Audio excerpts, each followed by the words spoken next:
Baik, bismillahirrahmanirrahim. Assalamualaikum warahmatullahi wabarakatuh. Perkenalkan, nama saya Zulfan Nabil Gunawan dengan NIM G0024121 dari kelompok A2 ingin mempresentasikan terkait dengan anatomi uropoetika atau anatomi organ uro yang nanti kita akan spesifikasi ke bagian ginjalnya saja, enggak saluran-salurannya tidak kita bahas sekarang. Nih, yang akan kita bahas adalah anatomi ren beserta vaskularisasi dan inervasinya, mulai dari topografi, mulai dari letak ren, mulai dari bagian struktur internal, struktur eksternalnya, mulai dari lapisan-lapisannya juga akan kita bahas semua di presentasi pada kali ini. Oke, yang pertama kita mulai dari letak ren. Ren merupakan organ retroperitoneal. Retroperitoneal itu organ apa sih? Organ ada organ yang di peritoneum itu ada dua, yaitu ada intraperitoneal dan juga retroperitoneal. Kalau organ retroperitoneal itu hanya dibungkus oleh peritoneum dibungkus sebagian saja, sebagiannya menempel ke dinding abdomen. Nah, salah satunya ada ginjal ini. Nah, terus terdapat glandula adrenal di polus superior.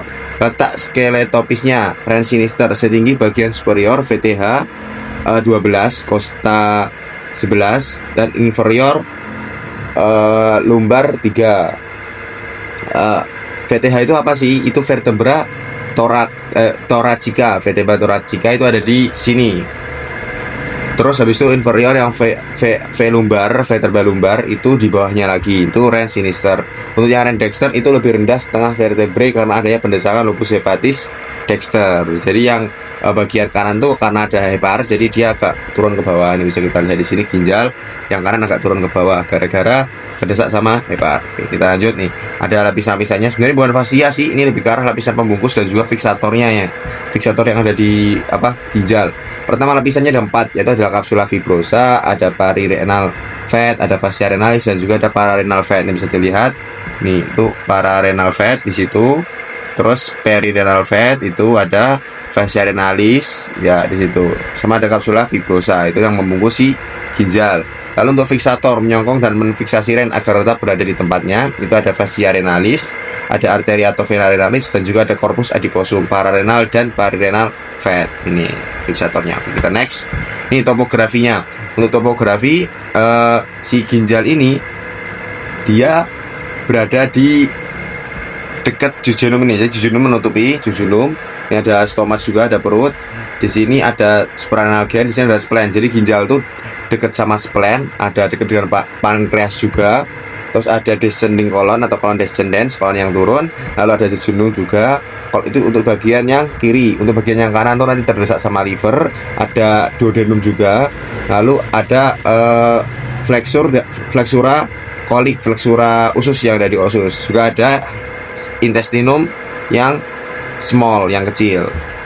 Lalu untuk bagian atasnya ini ditutupi oleh kosta 11 dan kosta 12. Lalu juga ada diafragma, ada musculus psoas mayor, ada musculus quadratus lumborum, ada musculus transversus abdominis. Ini juga ada kosta 12. Oke, itu untuk topografinya. Next kita ke struktur eksternal. Struktur eksternal untuk fasiesnya ada fasies anterior dan juga posterior. Mana? Fasies anterior, permukaan anterior ginjal dan juga permukaan posterior. Terus lalu ada polus atau ekstremitas.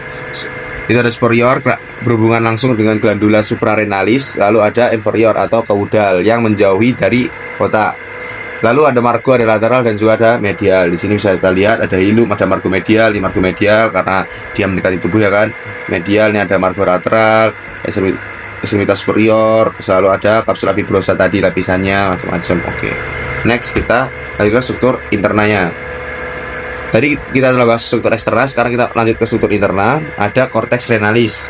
Yang pertama ada cortex renalis, itu yang seperti yang sudah kita pelajari di histo juga, ada cortex dan juga ada medula. Yang cortex itu nanti berisi kolumna renalis bertini di antara piramidalis renalis. Piramidis renalis itu mana nih loh yang bentuknya segitiga? Itu piramidis renalis. Lalu ada arcus corticalis, lengkungan yang berhubungan antar kolumna renalis. Ini arcus nih. Ya, itu.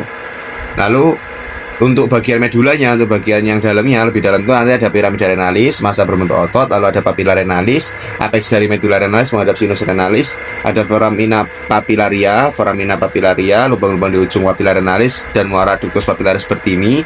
Lalu ada calyx minor, masing-masing berhubungan dengan satu lebih papilla renalis, ada calyx mayor yang nanti juga berhubungan, calyx minor dan calyx mayor itu berhubungan dengan proses lewatnya urin juga ya, lewatnya urin. Terus ada pelvis renalis gabungan calyx mayor yang akan menjadi ureter, juga ada sinus renalis pelebaran hilus. Oke.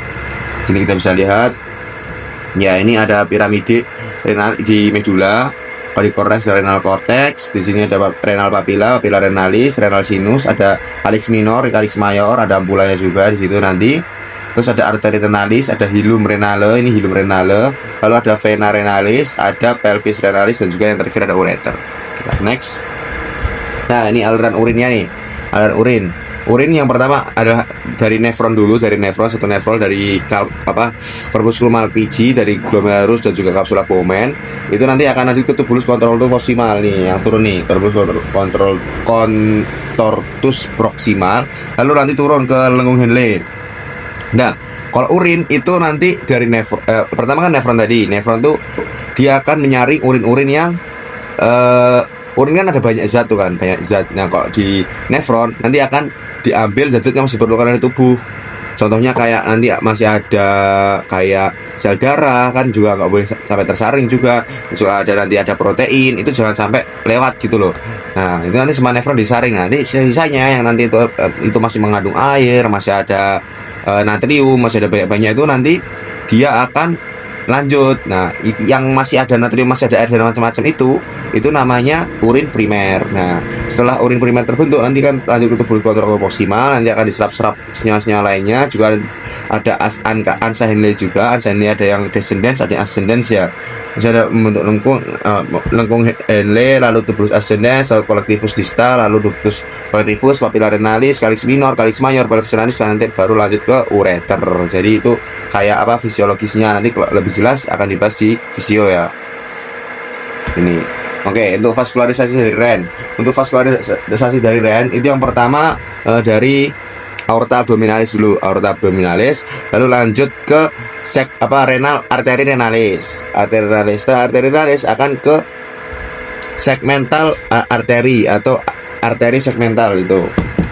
Nah, setelah itu baru arteri lobaris, baru arteri interlobaris, lalu ke arteri arcuata, lalu interlobularis arteri, lalu aferen. Nah, kalau di aferen nanti kalau misalnya urin tuh di aferen tuh baru dilanjutin ke corpusculum Malpighi, ke glomerulus. Nah, terus afferent arterios, peritubular, kapilar, with convoluted tubulus. Nah, ini ada vasa recta juga. Nah, kalau misalnya dari vena nanti kan dibalik dari interlobular vein ke arcuata vein, interlobular vein, renal vein, baru vena cava inferior. Jadi gitu. Oke. Lalu inervasi dari Ren ada plexus renalis, ada somatic afferent, nervis planici thoracici, ada simpatisnya nervus planicus mayor, et nervus planicus minor, ada parasimpatisnya nervus vagus. Lalu plexus renalis berhubungan dengan plexus testicularis. Lalu drainase limfatik masing-masing Ren bermuara ke nodi aortici lateralis lumbalis di sekeliling pangkal arteria renalis. Ini bisa dilihat inervasi Ren di situ. Oke, lanjut. Nah, untuk klinisnya nih, terakhir untuk klinis ada Ren mobilis, ada Ren ptosis, nefroptosis, ada hidroneprosis, keadaan di mana Ren tidak dapat menyalurkan urin sehingga terkumpul di dalam Ren, ada neprolitiasis, batu ginjal, nyeri pada ketok ginjal, lalu ada nefrektomi, pengangkatan sebagian jaringan Ren, lalu ada nefritis, radang pada ginjal, terdiri dari glomerulonefritis, peradangan pada glomerulus, lalu ada dan pielonefritis, radang pada pielumnya, mengakibatkan nyeri pada ketok ginjal. Lalu ada horsokidney, fusi antara Ren dexter et sinister pada polus inferior kongenital, ada Ren roset, fusi antara Ren dexter et sinister pada polus superior. Oke, selesai. Ya, mungkin itu sekian dari saya. Kurang lebihnya saya mohon maaf. Terima kasih kepada Mas Mbak Aslep. Syukron. Wassalamualaikum warahmatullahi wabarakatuh.